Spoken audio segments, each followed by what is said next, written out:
രാഹുൽ മുഖ്യമന്ത്രിയെ പ്രഖ്യാപിച്ചതിന് ശേഷം മാധ്യമങ്ങളെല്ലാം തിരിഞ്ഞിരിക്കുന്നത് രമേശ് ചെന്നിത്തലയ്ക്ക് നേരെയാണ്. അദ്ദേഹം എന്തു പറയുന്നു, എന്തൊക്കെ പ്രവർത്തിക്കുന്നു എന്നത് തേടി നടക്കുകയാണ് ഒരു പറ്റം മാധ്യമ പ്രവർത്തകർ എന്ന് വേണമെങ്കിൽ പറയാം. ഇപ്പോൾ രമേശ് ചെന്നിത്തല രാജിവെക്കാൻ പോകുന്നു എന്നൊരു പ്രമുഖ ചാനൽ വാർത്ത നൽകിയിരിക്കുന്നു. രാജിവെച്ചേക്കും, രാജ്യസന്നദ്ധത അറിയിച്ചു. പക്ഷെ ആ വീഡിയോയുടെ പൂർണ്ണരൂപം കാണുകയാണെങ്കിൽ മനസ്സിലാകും അദ്ദേഹം എന്താണ് പറഞ്ഞത് എന്നുള്ളത്. ഏത് വകുപ്പായിരിക്കും, മന്ത്രിയാകുമോ എന്ന് ചോദിക്കുമ്പോൾ മുഖ്യമന്ത്രി തീരുമാനിക്കുമെന്ന് സൗമ്യമായി പറയുകയാണ്. ഇനി അടുത്ത ടാർഗറ്റ് എന്തുകൊണ്ട് രമേശ് ചെന്നിത്തല? അതായത് കോൺഗ്രസിനെ പൊളിക്കണമെങ്കിൽ കോൺഗ്രസിന്റെ ഈ ജനാധിപത്യ സംവിധാനം പൊളിക്കണം. മാധ്യമങ്ങൾക്ക് എപ്പോഴും വാർത്തകളാണ് വേണ്ടത്. എന്തുകൊണ്ടാണ് ഈ തെരഞ്ഞെടുപ്പിൽ മുഖ്യമന്ത്രി ഹൈക്കമാൻഡ് പ്രഖ്യാപിക്കുമെന്ന് പറഞ്ഞപ്പം തൊട്ട് ഒന്ന് രമേശ് ചെന്നിത്തലയുടെ വീട്ടിൽ ഒരു 100,000 ക്യാമറകളുമായിട്ട് മാധ്യമങ്ങൾ, വി.ഡി. സതീശന്റെ വീട്ടിൽ ഹൈക്കമാൻഡിന്റെ അവിടെ ഒരു ക്യാമറ, കെ.സി. വേണുഗോപാൽ എന്താണ് ചെയ്യുന്നത്, വീട്ടിൽ നിന്ന് ഇറങ്ങിയോ വീട്ടിലേക്ക് കയറിയോ എന്ന് നോക്കാൻ വേണ്ടി ഒരു കൂട്ടം സംഘങ്ങൾ. അപ്പൊ ഇതായിരുന്നു ഇവിടുത്തെ മാധ്യമങ്ങൾ. കാരണം ഒന്ന് അങ്ങോട്ടോ ഇങ്ങോട്ടോ പോയി കഴിഞ്ഞാൽ, അവരൊന്ന് ഇറങ്ങി ഒന്ന് വാ തുറന്നു കഴിഞ്ഞാൽ, എന്തെങ്കിലും ചോദിച്ചു കഴിഞ്ഞാൽ, എന്തെങ്കിലും ഒന്ന് പറഞ്ഞു കഴിഞ്ഞാൽ അതിൽ നിന്നും ഒരു സ്റ്റോറി ബിൽഡ് ചെയ്യുക എന്നതായിരുന്നു ഇവിടുത്തെ മാധ്യമങ്ങൾ ചെയ്തുകൊണ്ടിരുന്നത്. ആദ്യം തന്നെ പോയത് കെ.സി. വേണുഗോപാലിന്റെ അടുത്തേക്കാണ്. അപ്പോൾ കെ.സി. വേണുഗോപാലിനോട് ചോദിച്ചു, ഈ AICC സ്ഥാനം രാജിവെക്കോ? നിങ്ങൾക്ക് വേണമെങ്കിൽ ഞാൻ വെച്ചേക്കാം, നിങ്ങൾക്ക് വേണമെങ്കിൽ ഞാൻ തന്നേക്കാം, അത് എടുത്തു. അപ്പൊ തമാശ രൂപേണ പറഞ്ഞാണ്. അപ്പോ എന്താണ് പറഞ്ഞത്, കടുത്ത അതിർത്തിയിലാണ് കെ.സി. വേണുഗോപാൽ, അദ്ദേഹത്തിന്റെ AICC സ്ഥാനം രാജിവെക്കാൻ അദ്ദേഹം ഒരുങ്ങുന്നു എന്നുള്ള വാർത്തകളായിരുന്നു ഇവിടുത്തെ മാധ്യമങ്ങൾ പടച്ചുവിട്ടത്. ഇന്ന് രാവിലെ ഞാൻ വാർത്ത തുറന്ന് നോക്കുമ്പോൾ ആദ്യം കാണുന്നത് റിപ്പോർട്ടർ ചാനൽ തന്നെയാണ്. പറയാതിരിക്കാൻ വയ്യ. റിപ്പോർട്ടർ ചാനൽ അരുൺകുമാർ രാവിലെ വന്നിട്ട് പറയുകയാണ്, രമേശ് ചെന്നിത്തല മാധ്യമങ്ങളെ കണ്ടു, അദ്ദേഹം രാജിസന്നദ്ധത അറിയിച്ചിട്ടുണ്ട്, അദ്ദേഹം ഹരിപ്പാട് MLA സ്ഥാനം രാജിവെക്കാൻ പോവുകയാണ്. കടുത്ത രീതിയിലാണ് ഹൈക്കമാൻഡിനോട് അദ്ദേഹം കത്തെഴുതിയിട്ടുള്ളത്.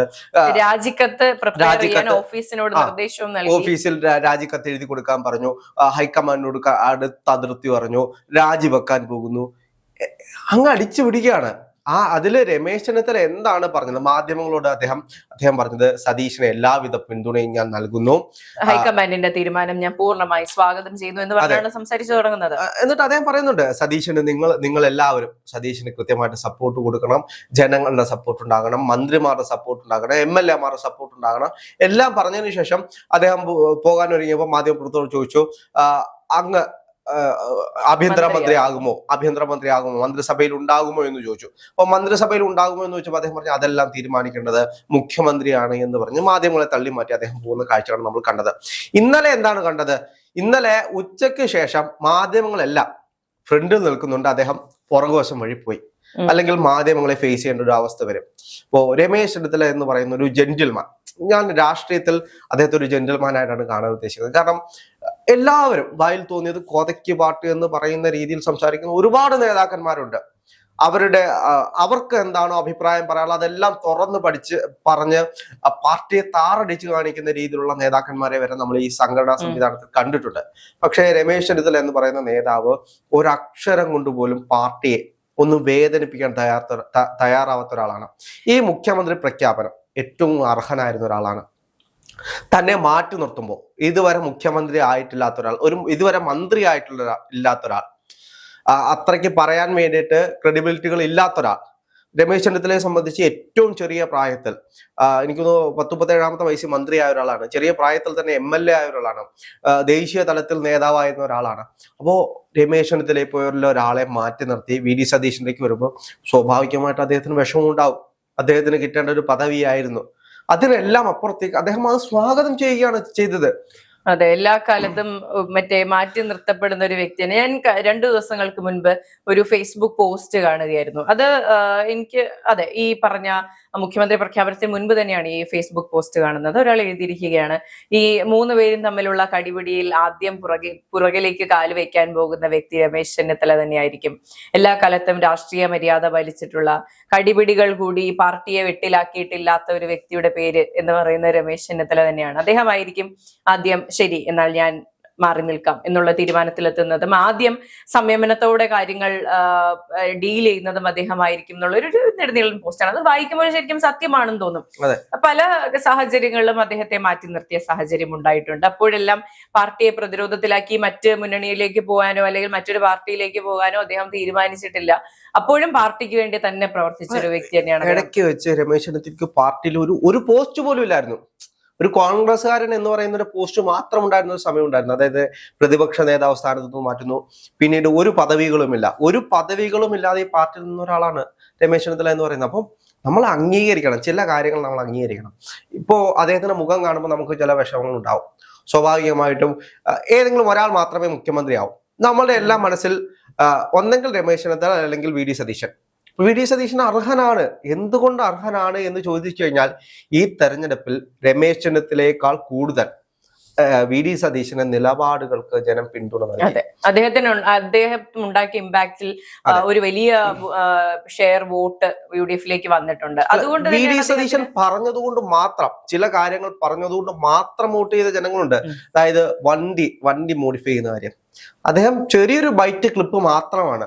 ഇത് എത്ര ആയിരം പേര് കണ്ടെന്നറിയാമോ? യഥാർത്ഥത്തിൽ ഈ തെരഞ്ഞെടുപ്പിൽ ഈ ജെൻസി തലമുറ എന്ന് പറയില്ല, രാഷ്ട്രീയവാദം കൊണ്ട് നടക്കുന്ന ചില തലമുറ, അവരെങ്ങനെയാണ് വോട്ട് ചെയ്തത് എന്ന് ചോദിച്ചു കഴിഞ്ഞാൽ എന്റെ സുഹൃത്ത് പറഞ്ഞാണ്. അവന്റെ സുഹൃത്തിന്റെ ഒരു അടുത്ത സുഹൃത്ത് വോട്ട് ചെയ്തത് അവിടെ ചെന്നിട്ട് പിങ്കി പൊങ്കി വെച്ച് കുത്തി നോക്കി, അതിനകത്ത് ഒരാൾ ഉറന്നു കിട്ടി, അതി കുത്തി. ഇങ്ങനെയാണ് അവർ വോട്ട് ചെയ്യുന്നത്. അപ്പോ ആർക്കാണ് വോട്ട് ചെയ്യുന്നത്, ആർക്കാണ് വോട്ട് ചെയ്യാൻ പോകുന്നത് എന്ന് പോലും അറിയാതെ പോയി വോട്ട് ചെയ്ത ആളുകളുണ്ട്. ചിലർ പോയി കൈക്ക് കുത്തി. എന്തിനാണ്? വി.ഡി. സതീശൻ പറഞ്ഞു വണ്ടി മോഡിഫൈ ചെയ്തോളാൻ. അതുകൊണ്ട് ആരാണ് മത്സരിക്കുന്നത് എന്ന് പോലും അറിയത്തില്ല, കൈചിഹ്നം കണ്ടു കുത്തി, കോൺഗ്രസിന് പോയി കുത്തി. അങ്ങനെയുള്ള ഒരുപാട് ആളുകളുണ്ട്. അതേപോലെ തന്നെ ഈ STPക്കെതിരെയാണ്, മതേതര നിലപാടുകളാണ്, ആ നിലപാടുകൾക്ക് പോയി വോട്ട് കുത്തിയ ആളുകളുണ്ട്. അപ്പോൾ അങ്ങനെയും ചില മനുഷ്യരുണ്ട്. അതിനപ്പുറത്തേക്ക് രാഷ്ട്രീയം നോക്കുന്ന ആളുകൾ കൃത്യമായ രാഷ്ട്രീയം നോക്കി തന്നെയാണ് വോട്ട് ചെയ്തത്. അത് ഏതൊരു ക്രൗഡ്, നമ്മൾ എവിടെ ഏതൊരു സംസ്ഥാനമായിക്കോട്ടെ രാജ്യമായിക്കോട്ടെ എടുത്തു നോക്കിയാലും രാഷ്ട്രീയം കൃത്യമായി മനസ്സിലാക്കുന്ന ഒരു വിഭാഗം ഉണ്ടാകും, ചെറിയ ബോധ്യമുള്ള മനുഷ്യരുണ്ടാകും, വെറുതെ ഒഴുക്കിനൊപ്പം നീന്തുന്നവരുണ്ടാകും, എന്താണ് സംഭവിക്കുന്നതെന്ന് അറിയാത്തവരും ഉണ്ടാകും, വോട്ട് ചെയ്യാത്തവരും. ഇതിന്റെ മറ്റൊരു കാര്യം എന്ന് വെച്ച് കഴിഞ്ഞാല് വി.ഡി. സതീശനെ ഏറ്റവും കൂടുതലും സപ്പോർട്ട് ചെയ്യുന്നത് ജെൻസി തലമുറകളാണ്. പുതിയ കാലത്തെ രാഷ്ട്രീയം കൈകാര്യം ചെയ്യുന്ന ആളുകളാണ്. എന്തുകൊണ്ടാണ് എന്ന് ചോദിച്ചു കഴിഞ്ഞാൽ രമേശ് ചെന്നിത്തലയ്ക്കോ KC വേണുഗോപാലിനോ അവർക്ക് മനസ്സിലാകുന്ന രീതിയിൽ അവരോടൊപ്പം നിന്ന് സംസാരിക്കാൻ കഴിയില്ല. പക്ഷെ വി.ഡി. സതീശൻ അത് കഴിയുന്നത് കൊണ്ടാണ് വി.ഡി. സതീശന് ഇത്രയും ജനപിന്തുണ ഉണ്ടാകാൻ കാരണം ഇനി എത്ര കാലം എടുത്തു കഴിഞ്ഞാലും രമേശ് ചെന്നിത്തലയ്ക്കും KC വേണുഗോപാലിനും അതേപോലെ നിന്ന് ആ രീതിയിൽ സംസാരിക്കാൻ കഴിയില്ല. അത് ഒരു പൊളിറ്റീഷ്യൻ അല്ലെങ്കിൽ ഒരു നല്ലൊരു രാഷ്ട്രീയക്കാരന് വേണ്ട ഒരു വലിയൊരു ക്വാളിറ്റി. ഇന്നത്തെ കാലത്ത് വേണ്ടുന്ന ഒരു കാര്യമാണ്. ഏത് പ്രായത്തിനൊപ്പം നിന്ന് അവരുടെ ആവശ്യങ്ങൾ മനസ്സിലാക്കാൻ, ഓക്കെ ഈ പ്രായത്തിൽ ഇതായിരിക്കും ആവശ്യമെന്ന് ചിന്തിച്ച് പല ഏജിൽ നിന്ന് ചിന്തിക്കാൻ 63-കാരനായ വി.ഡി. സതീശന് കഴിഞ്ഞിട്ടുണ്ടെങ്കിൽ അതുകൊണ്ടാണ് അദ്ദേഹത്തെ മുഖ്യമന്ത്രിയാക്കിയത്. ഇപ്പോ രമേശ് ചെന്നിത്തല കാര്യം എടുത്തു കഴിഞ്ഞാൽ അദ്ദേഹം എത്രയോ ടൈം മന്ത്രിയായിരുന്ന ഒരാളാണ്, പ്രതിപക്ഷ നേതാവായിരുന്ന ഒരാളാണ്. അദ്ദേഹത്തിനെതിരെ ഇന്നേ വരെ ഒരു അലിഗേഷനും വന്നിട്ടില്ല. രാഷ്ട്രീയപരമായി നോക്കിക്കഴിഞ്ഞാൽ ഒരു അലിഗേഷനും വന്നിട്ടില്ല. പാർട്ടിയെ പ്രതിസന്ധിയിലാക്കുന്ന രീതിയിൽ ഒരു തവണ പോലും സംസാരിക്കാത്ത ഒരു നേതാവാണ്. എന്ത് കാര്യമുണ്ടെങ്കിലും ഫസ്റ്റ് പാർട്ടി, അതിനുശേഷം മാത്രമേ എന്തുമുള്ളൂ എന്ന് പറഞ്ഞിട്ടുള്ള ഒരാളാണ്. പാർട്ടിയെ സമൂഹ മാധ്യമങ്ങളിൽ കടിച്ചു കീറാൻ ഇട്ടുകൊടുക്കാത്ത ഒരാളാണ്. എനിക്ക് ഓർമ്മയുണ്ട്, ഇപ്പോൾ രമേശ് ചെന്നിത്തല പാർട്ടിയിൽ ഒരു പദവിയും ഇല്ലാത്ത സമയത്ത് ദേശീയ തലത്തിലേക്ക് ആളുകളെ പ്രഖ്യാപിക്കുന്ന സമയത്ത് മാധ്യമങ്ങൾ വന്ന് ചോദിക്കുന്നു, അങ്ങക്ക് വിഷമമുണ്ടോ? വിഷമമുണ്ടോ എന്ന് ചോദിച്ചാൽ വിഷമമുണ്ട്, ഞാൻ പാർട്ടിയോടൊപ്പമാണ് എന്ന് പറഞ്ഞു പോയ രമേശ് ചെന്നിത്തലയും നമ്മുടെ മുന്നിലുണ്ട്. അപ്പോൾ അതെല്ലാം സഹിച്ചു വന്നിട്ടുള്ള ഒരാളാണ്. അദ്ദേഹത്തിന് ഇതും സഹിക്കാൻ കഴിയും. അദ്ദേഹം ഈ മന്ത്രിസഭയിൽ ഉണ്ടാകും എന്ന് തന്നെയാണ് നമുക്ക് വിശ്വസിക്കാൻ കഴിയുന്നത്. പക്ഷേ ഈ അരുൺകുമാർ രാവിലെ എണ്ണീറ്റ് എവിടെ നിന്നോ കേട്ടൊരു വാർത്ത പോലെ രമേശ് ചെന്നിത്തല ഇതാ രാജിവെക്കാൻ പോകുന്നു എന്നൊന്നും നമുക്ക് ഒരിക്കലും ചിന്തിക്കാൻ കഴിയില്ല. അദ്ദേഹത്തിന് ജനങ്ങളെ വിശ്വാസമുണ്ട്. അല്ലെങ്കിൽ അദ്ദേഹത്തിന് പണ്ടേ ഇതെല്ലാം നിർത്തി പോകാമായിരുന്നു. അദ്ദേഹത്തിന് എന്തോരം ആക്ഷേപിച്ചിട്ടുണ്ട്. രമേശ് ചെന്നിത്തല എന്ന് പറയുന്ന ഒരു നേതാവിന്റെ ഭാവി നശിപ്പിച്ചത് NSS ആണ് എന്ന് എനിക്ക് പലപ്പോഴും തോന്നിയിട്ടുണ്ട്. ഒരു മതചാപ്പ, ഒരു ജാതി ചാപ്പ, ഒരു NSSന്റെ താക്കോൽ സ്ഥാനം കൈയാളുന്ന ഒരാൾ, അങ്ങനെ അദ്ദേഹത്തിനെ എസ്റ്റാബ്ലിഷ് ചെയ്തത് NSS ആണ്. അതിനുശേഷമാണ് അദ്ദേഹത്തിനോട് ആളുകൾക്കുണ്ടായിരുന്ന ഒരു ഇമേജ് മുഴുവൻ നഷ്ടപ്പെട്ടത്. ചെറിയ പ്രായത്തിൽ സംഘടനാ പ്രവർത്തനം നടത്തി സ്വന്തം കാലിൽ വളർന്നു വന്ന് നിൽക്കുമ്പോൾ അയാൾക്ക് മന്ത്രിസ്ഥാനം കൊടുക്കുക എന്ന് പറഞ്ഞ് തിട്ടൂരത്തിൽ നിൽക്കുന്ന സുകുമാരൻ നായർ, ആ ഒരു പ്രസ്താവനയിൽ അദ്ദേഹത്തിനോട് ജനങ്ങൾക്കുണ്ടായിരുന്ന ഒരു മതിപ്പും വിശ്വാസവും എല്ലാം പോകുന്ന ഒരു കാഴ്ചയാണ് നമ്മൾ കണ്ടത്. പക്ഷെ അതെല്ലാം അതിജീവിച്ച് വന്നിട്ടുള്ള ഒരാളാണ്. അപ്പോൾ അതിന്റെ പേരിൽ എന്തോരം ആക്ഷേപങ്ങൾ കിട്ടിയ ഒരു നേതാവാണ്. പക്ഷെ അതെല്ലാം അതിജീവിച്ച് ഇന്ന് കാണുന്ന നിലയിൽ വന്നതിന് ശേഷവും ഇന്നും അദ്ദേഹത്തിന് വിഷമം ഉണ്ടാകാം. മുഖ്യമന്ത്രി എന്ന് പറയുന്നത് ചെറിയ പോസ്റ്റ് ഒന്നുമല്ല. അദ്ദേഹം ആഗ്രഹിക്കുന്ന ഏറ്റവും ടോപ്പിൽ നിൽക്കുന്ന അദ്ദേഹത്തിന്റെ ലെവലിൽ നിന്ന് ആഗ്രഹിക്കുന്ന ഏറ്റവും ടോപ്പിൽ കിട്ടുന്ന ഒരു സാധനമാണ് മുഖ്യമന്ത്രി എന്ന് പറയുന്നത്.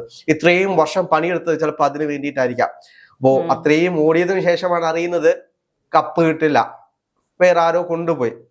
പക്ഷെ എന്നാലും അദ്ദേഹം അതിൽ നിന്നൊന്നും തളരാതെ വി ഡി സതീശന് അഭിവാദ്യങ്ങൾ അർപ്പിക്കുമ്പോൾ അദ്ദേഹത്തിന്റെ ആ പാർട്ടി സ്നേഹം നമ്മൾ ആരും മറക്കാതെ പോകരുത്.